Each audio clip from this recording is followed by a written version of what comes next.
What if I told you that what you're going through right now is not a sign that your life is falling apart, but a sign that your story is being written? Because I know how it feels when nothing makes sense.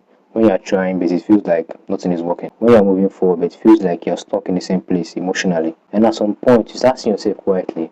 Did I miss something? Is my life just going to stay like this? Did God forget me? But listen carefully. God still has a plans for you. Not a backup plan, not a leftover plan, but a real one.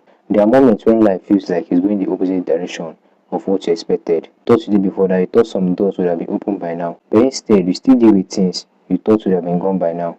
And that creates frustration because it feels like your effort is not matching results. It feels like you are doing your part, but nothing is responding. And that's where doubts start creeping in slowly. Not loud doubts, but quiet doubts. The kind that whisper, maybe this is just how life is for me. That's exhaustion talking.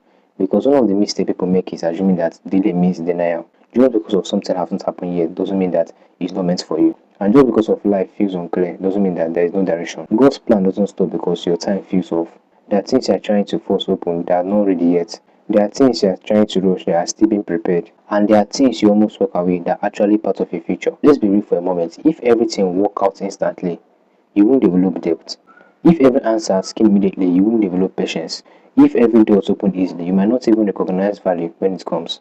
Sometimes what actually looks like delay is actually protection mixed with preparation. Because God doesn't just care about where you are going, He cares about who you are becoming while getting there. And that process is not always comfortable. There are lessons you only discover in pressure. There are wisdom that only comes after disappointment. So what feels like nothing is happening might actually be invisible, shaping. And I know that it's not easy to hear that when you're tired. Because you're not just looking for explanations. You are looking for relief. But hear this clearly. You are not abandoned in confusion. You are not forgotten in silence. You are not outside of God's attention. Even when it feels like pause, your story is not. God is still writing and He doesn't write incomplete ending. There are things you cry about that you think disqualify you, but they didn't. There are mistakes you think removed you from purpose, but they didn't. There are moments you felt you were too far gone, but you weren't. Because God doesn't trap people mid-story.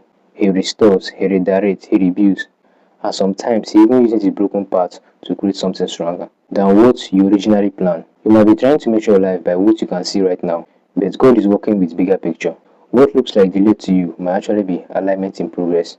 What feels like confusion might actually be pieces moving in place. What feels like silence might just be an unseen preparation. And here's the part you need to hold on to. Just because you can't see movement doesn't mean nothing is happening. Seeds don't look like progress when they're underground. But that's where the real work happens quietly, hidden, unseen, and suddenly one day things start to show. So if you're in a place you feel stuck, uncertain, or tired of waiting, don't let that convince you that your story is over. It's not.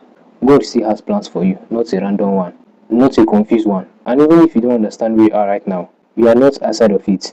So don't quit in the middle of what you don't understand. Because what God started in you, He's not done with it yet.